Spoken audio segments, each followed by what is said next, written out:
pagi anak-anak semua. Gimana kabarnya hari ini? Udah pada sarapan belum nih? Belum. Tetap semangat gak nih untuk mengawali pelajaran hari ini? Semangat.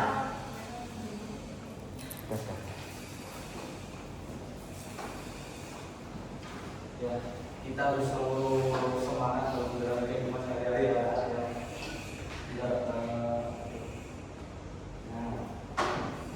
Hari ini kita akan mempelajari topik yang percabangan Python, yaitu yang pertama if, yang kedua tadi mengumpulkan sejarah anak. Tapi sebelum itu, sebelum mengawali kegiatan pelajaran hari ini, berdoa dulu ya. Berdoa dimulai. Doa selesai. Ya, terima kasih. Bapak absen dulu ya. Pak Bro, Pak Diana, Tata, Keila, Tia, Vanessa, Pak Fadil. Terima kasih semua hadir ya. Oke, sebelum masuk ke materi, saya mau tanya dulu nih ke anak-anak semua nih yang dekat sama kegiatan kalian seharian sehari-hari ini. Ya, yang pertama pasti kalian pernah membuat kayak seperti akun Instagram, akun TikTok. Terus waktu masukin kata sandi itu kan pasti ada tulisan minimal 8 karakter untuk kata sandi. Saya Pak sering gambar. Saya juga Pak. Saya tiga kali. Menurut kamu bagaimana cara program itu dapat mengetahui bahwa kata sandi kamu itu kurang dari 8 karakter? Itu dari jumlah input yang kita jumlah input dari karakter yang kita kasihkan ke dalam password. Ya, jawabannya sangat bagus sekali. Terima kasih untuk Pak Ro. Jadi sangat bagus sekali. Program itu mengecek kondisi apakah panjang kata sandi ini kurang dari 8 atau tidak. Dan kalau jawabannya iya, dia akan menampilkan peringatan. Kalau tidak, dia akan melanjutkan proses pendaftaran akun kalian masing-masing.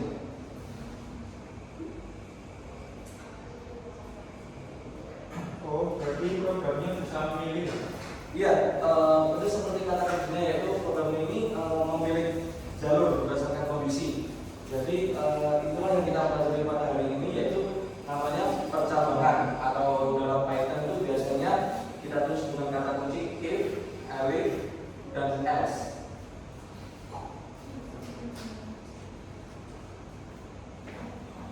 Oke, sekarang kita lanjut.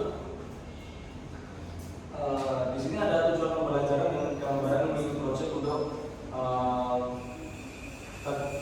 kegiatan pembelajaran ini. Ya, di sini ada 3 tujuan pembelajaran. Coba kalian bacakan tujuan pembelajaran yang pertama. Tujuan yang pertama menyebutkan minimal 4 elemen percabangan Python if else, if elif else, dua intensitas spasi dan operator relasional. Ya, bagus sekali.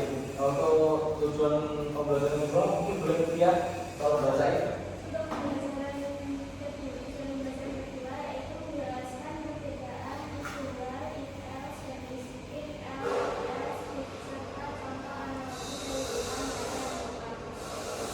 Ya, terima kasih. Untuk yang terakhir, coba dia tolong bacain. Yang ketiga itu menerapkan sintaks Python yang benar untuk membuat percabangan menggunakan Visual Studio Code. Ya, jadi tujuan pembelajarannya ada 3. Singkatnya yang pertama ini kita akan mengingat minimal 4 skema atau sintaks percabangan Python.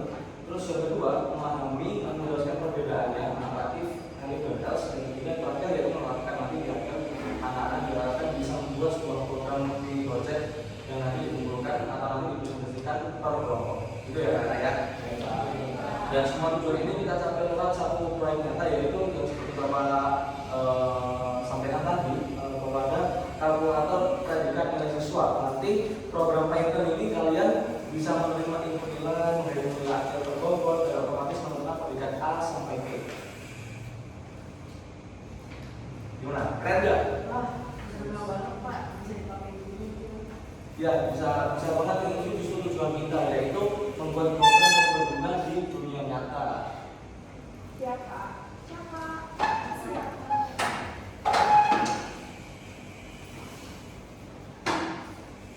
Oke, sebelum kita memulai untuk berkelompok menjelang mengerjakan mini project kita untuk kegiatan belajar hari ini, saya punya satu pertanyaan nih, yaitu bagaimana kita menulis program Python yang mampu secara otomatis memasukkan predikat nilai siswa tanpa manusia yang memutuskan secara manual. Ada yang tahu nggak nih? Boleh tunjuk tangan, boleh Vanessa. Mungkin programnya harus tahu dulu Pak tentang nilainya anak. Kayak kalau misalnya di atas 85 itu predikatnya anak. Bagus, kita beri aplaus untuk jawaban dari Pak Eden sama Pak Eden. Ya, jadi itu namanya kondisi. Dan untuk memeriksa kondisi itu di Python kita gunakan struktur yang namanya percabangan. Jadi di sini anak-anak ada jenis percabangannya dalam Python ini ada tiga, yaitu if tunggal. Di sini digunakan untuk apabila langsung true nanti jalankan hanya jika kondisinya true. Yang kedua nanti ada if else, yaitu dua jalur. Jadi misalkan if-nya ini enggak memenuhi, nanti else-nya akan pasti dijalankan. Kalau untuk yang if else yang berkata ini, jadi ini kan lebih dari dua jalur ya. Nah ini nanti dari kita mengecek dari aksi 1, lalu aksi 2, lalu yang paling bawah atau default. Jadi seperti itu percabangan yang ada di dalam Python ini. Apakah sudah paham?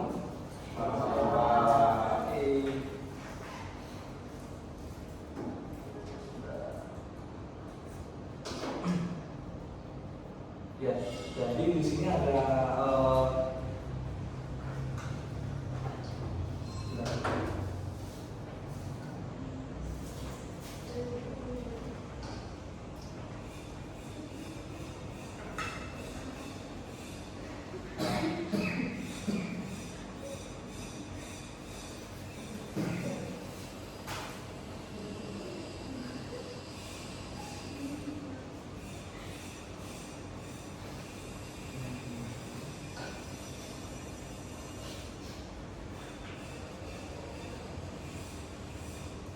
oke, di sini saya udah buat programnya yang simple. Jadi di sini ada nilai sama dengan input, dari input masukkan nilai. Jadi kira-kira kenapa di sini kenapa di sini Bapak tuliskan float? Ada yang tahu nggak nih? Ya boleh. Mungkin supaya bisa disimpulkan nilainya itu bisa aja 8,5. Boleh. Benar sekali jawabannya. Tepuk tangan untuk kakak dari jawaban ini. Ya, tadi fungsi float sendiri ini mengonversi string dari input menjadi bilangan desimal. Lalu sekarang baris yang kedua nih, if nilai lebih dari sama dengan 85, yaitu titik 2, setelah itu ada enter, lalu pastikan tab atau ada 4 spasi, lalu print predikat A supaya menghindari ini kodenya ya.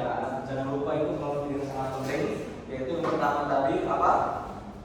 Titik 2, yang kedua tab atau 4 spasinya, yang terakhir yaitu print predikat A. Jadi ini disebut percabangan tunggal. Jadi if saja yang bagian ini. Nah, nanti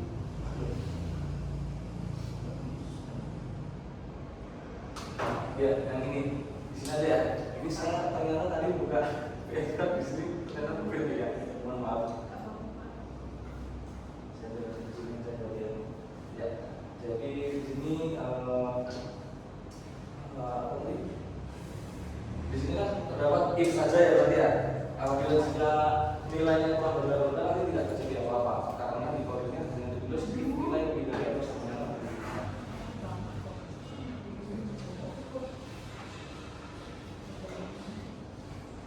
misalkan kalau nilainya di bawah 85 ini kan tidak ada yang terjadi.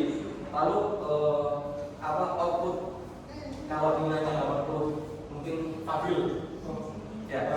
Mungkin tidak ada output Pak, karena 80 itu lebih kecil dari 85. Jadi kondisinya itu false. Ya, sangat betul sekali. Tepuk tangan untuk Bapak tadi.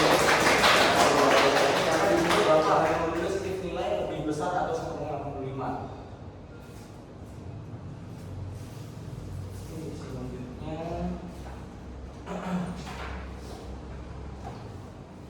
jadi di sini ada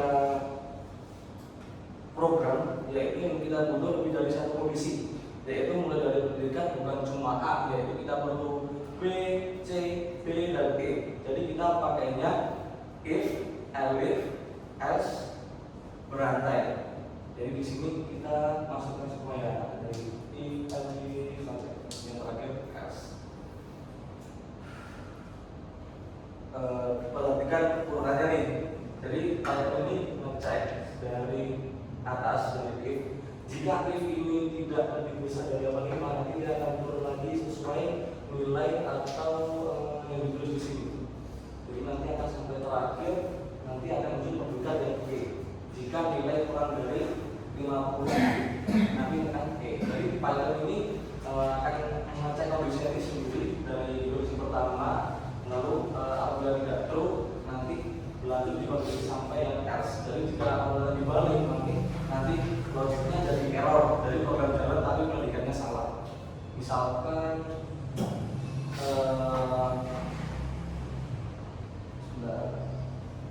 ini Bapak tukar posisi elifnya ini lebih dari atau sama dengan 75 ke paling atas. Kira-kira ada yang bisa jawab nggak? Misalkan ini 75 ini adalah 5 yang paling atas.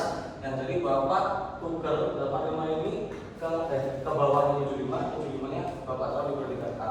Nanti apa hasil inputnya? Ada yang tahu? Saya tahu Pak. Ya, Berarti gimana nilai 90-nya itu bakal jadi predikat B. Soalnya 90 lebih besar daripada sama dengan 75 itu true, terus programnya langsung berhenti. Ya, sangat bagus sekali. Tepuk tangan dulu, beri aplaus untuk dia. Jadi ingat ya anak-anak semua, urutan kondisi elif itu bukan asal-asalan. Jadi ada logikanya. Sekarang kita lanjut lagi untuk pembentukan masuk ke itu pembelajaran. Jadi saya bagi menjadi 2 kelompok. Yang ini dilakukan aja karena muridnya belum saya cantumin yang nggak masuk tadi. Yang masuk, yang belum masuk belum saya cantumin. Jadi ini dihilangkan aja. Yang penting ada 2 kelompok. Yang kelompok pertama ada yang 5, ada yang 4. Nanti silahkan kelompoknya bisa pilih sendiri sesuai anak-anak aja. Yang penting kelompok pertama di sisi kanan, yang kelompok 2 di sisi kiri. Selanjutnya Bapak akan membagikan LKPD-nya 1 lembar per kelompok. Nanti tugas kalian adalah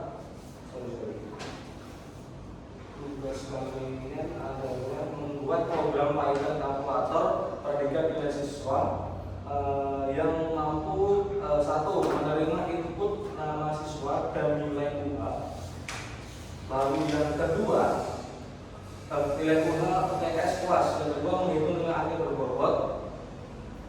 Yang ketiga menentukan predikat A sampai E otomatis. Mungkin Bapak tulis aja ya. Di sini kelihatan nggak? Itu Pak.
Ya, nilai A di sini. Jadi seperti itu untuk kriteria daripada tugas kelompok hari ini yang harus dipresentasikan tiap kelompok. Mungkin satu kelompok lah minimal yang dipresentasikan. Jadi kita masuk ke perhatikan dulu, jangan ngobrol. Handphonenya ditaruh dulu. Oke Pak, baik. Ya, ini videonya dipahami dulu. Kita masuk ya mempelajarinya anak. Jadi perlu diperhatikan betul biar nanti hasilnya nggak ada yang salah dan keliru dan sesuai pembelajaran hari ini. Kita fokus ke KKI bagian ambil coba dibuka. Bagian A. Ya, jadi nanti kalian akan menganalisis kebutuhan dari kodenya, lalu isi dulu bersama kelompok sebelum mulai coding. Terus dulu. Ditulis Pak ini. Ya. Iya. Ditulis. Iya, tulis. Ini bermain sama cewek. Ayo, jangan gaduh. Fokus waktu mengajar ini ya, anak ya. Oke. Isi apa ini? Ya, isi nama kelompok, isi kodenya nanti gimana? Ini di sana yang di sana. Nah ya, Bapak lanjutkan ya. Ya, di sini ada milestone atau pembagian perannya. Diperhatikan anak-anakku yang cewek-cewek ini jangan ramai sendiri, terutama Diana ini jangan ramai. Fokus, HP-nya ditaruh dulu. Kita sepakati milestone seperti ini. Jadi tulis di angka dari kalian menit 1 sampai 3 nanti akan ada perangkat program sampai selesai semua variabel terdefinisi, program dapat dijalankan tanpa error. Terus yang menit 4 sampai 6 input dan rumus perhitungan selesai dan benar. Lalu menit 7 dan sampai 9 if else condition dan semua waktu selesai. Menit terakhir testing dengan minimal 3 data berbeda. Sepakat gak? Oke, satu lagi ya, setiap kelompok nanti siap menentukan ketua kelompoknya. Terserah anak-anak nanti yang milih per kelompok, Bapak nggak usah milih ya. Lalu siapa yang mereview kodenya, siapa yang testing, karena ini penting agar semua anggota kelompok berkontribusi dan gak ada yang main handphone sendiri. Saya Pak. Oke, paham? Ada yang mau dipertanyakan untuk tugas LKPD ini? Oke. Ya, silakan jawab kembali. Ya, boleh dikerjakan ya, anak-anak semua. Ya Pak.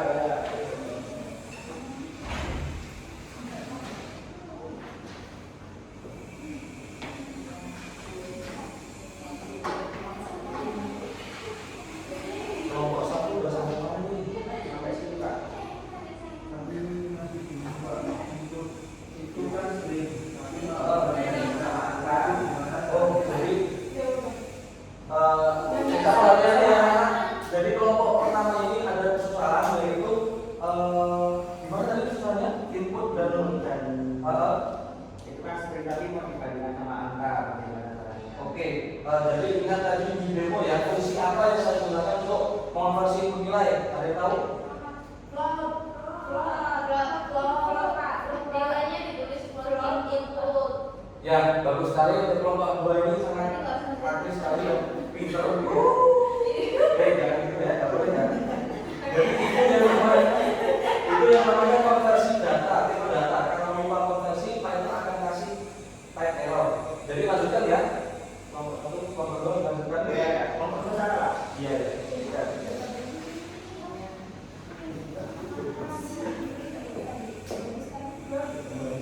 Ada diskusi seru nih. Diskusi apa nih?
sudah selesai ya? Belum Pak. Sudah, Pak. Yang sudah pembuat udah ya? Ya, sudah. Boleh dikirimkan ke Bapak. Oke, Pak. Sudah ya, Pak.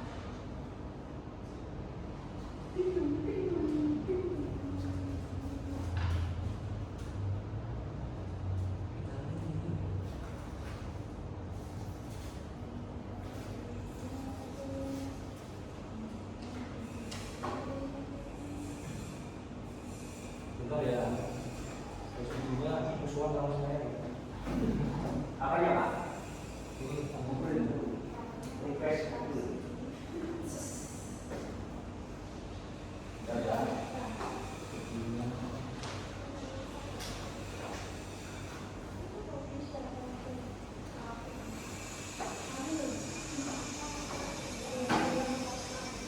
Ya udah ini, saya mau maju nih.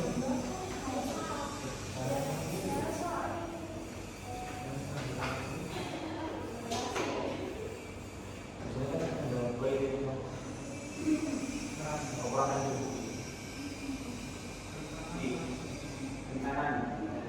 Pak Guru gimana kok Pak bisa ngelarang? Bentar, ini kamu file ini apa? Besoknya saya, besoknya ada tombol play ini nggak bisa.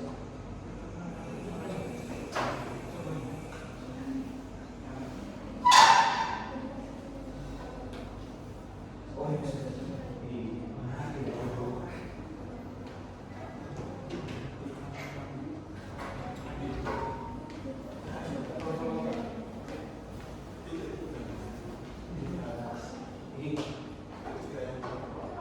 yang ini.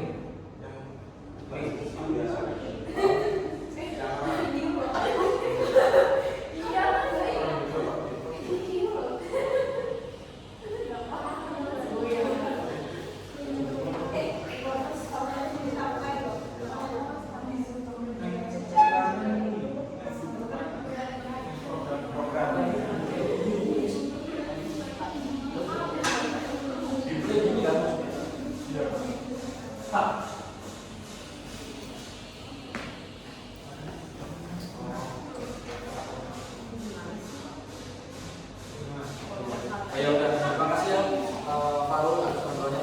Jadi itu nomor 2 silakan maju ayo cepat waktunya.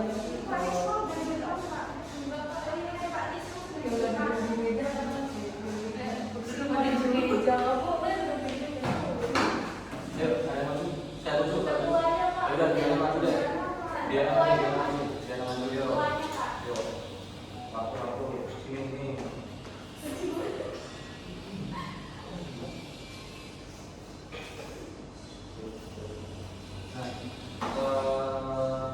Oke. Coba ibu.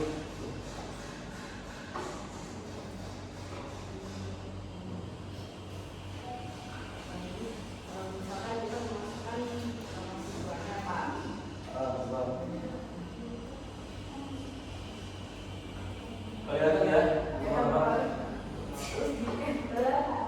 Nilai ujian hari ini misalkan 8. Ya. Terus nilai IPS-nya 2. Ya. UAS-nya 8. Nah, Oke, tepuk tangan untuk kelompok 2. Oke, sekarang saya ada pertanyaan nih. Saya ada pertanyaan untuk seluruh kelas. Mungkin dari Diana dulu, dari teman tadi. Apa yang akan terjadi kalau pengguna menginput nilai 110? Kalau misalnya kamu input di sini 110, nanti apa yang terjadi? program itu tetap jalan, Pak. Cuma hasilnya juga masuk akal karena tuh nilai 100 itu bisa dapat predikat A padahal tidak valid. Ya, betul sekali. Jadi itu yang namanya kasus itu tidak valid. Jadi program kita belum mengintegrasi itu bisa jadi pengayaan kalian nanti ya. Oke, baru satu kelebihan kalau misalnya bapak minta satu kelebihan dari programnya yang udah dibuat nomor sama apa nih? Saya mungkin gitu. Oke, boleh ambil. Karena format outputnya rapi Pak. Karena kan aman, nilai, kemudian nilai akhir, sertifikat itu semuanya sampai kelas ukur. Oke, Selanjutnya Rehan mungkin bisa ngasih saran untuk penyebabkan Bisa ditambahkan buat kelompok kedua. ditambahkan pada info tadi Pak supaya kalau nanya atau tidak ada pesan error. Luar biasa. Nah, ini sangat menguasai keterangan sekali. Menguasai ini Bapak sangat bangga sama kalian. Tidak boleh. Pak muridnya tantrum. Tidak boleh rame ya. Sebelum Bapak akhiri pembelajaran hari ini dengan pasangan di sebelah kalian, dua-dua boleh terserah. Dalam hipotetik apa satu kesalahan paling sering terjadi hari ini? Masalah hari ini. Ya, satu yang sering terjadi. Lupa. Siapa nih? Mungkin via boleh via.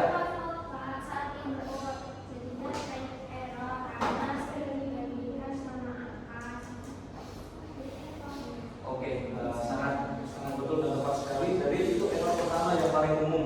Mungkin ke kelompok pertama, Rehan. Iya Pak, gimana Pak? Apa biasanya error yang paling kalian temui di coding kalian? Nggak boleh mengejek sama kalian ya. Error Pak, lupa 4 spasi di dalam blok if. Oke, betul sekali. Dan satu lagi yang kita pelajari hari ini yaitu urutan kondisi alif ini dua asal tulis ya anak-anak ya. Jangan ngecil lagi, nggak boleh ya. Jadi harus ada kondisi paling ketat yang lebih vulgar. Ingat kasus Diana tadi kan, jadi itu namanya logic error yang paling berbahaya karena problem jelas tapi hasilnya salah. Oke, setelah ini Bapak akan memberikan kalian soal masing-masing. Ya Pak, jangan saya.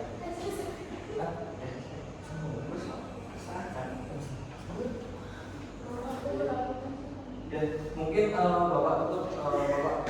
Nanti saya sebarkan nanti karena apa tidak ada yang kalian pelajari hari ini. Pertabangan. Mulai dari Rehan. Pertabangan. Oke, bagus. Elsa. Oke. Lalu yang terakhir Kayla.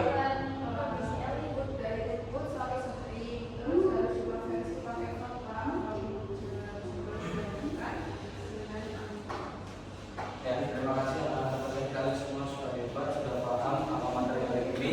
Tepuk tangan untuk kalian semua. Jadi kita tutup dengan doa karena di awal sudah berdoa, ditutup diakhiri dengan doa juga. Sebelum mengakhiri berdoa menurut saya masing-masing, berdoa dimulai. Sudah selesai. Baik, selesai. Sekian pembelajaran hari ini, semoga bermanfaat bagi kalian semua. Bapak juga minta maaf karena ada trouble, karena ada perkataan perbuatan Bapak yang kurang enak, kurang sopan buat kalian. Terima kasih sudah antusias dan semangat terus. Jangan lupa untuk mempelajari if else ini selanjutnya biar lebih mencoba. Wassalamualaikum warahmatullahi wabarakatuh. Tepuk tangan semua.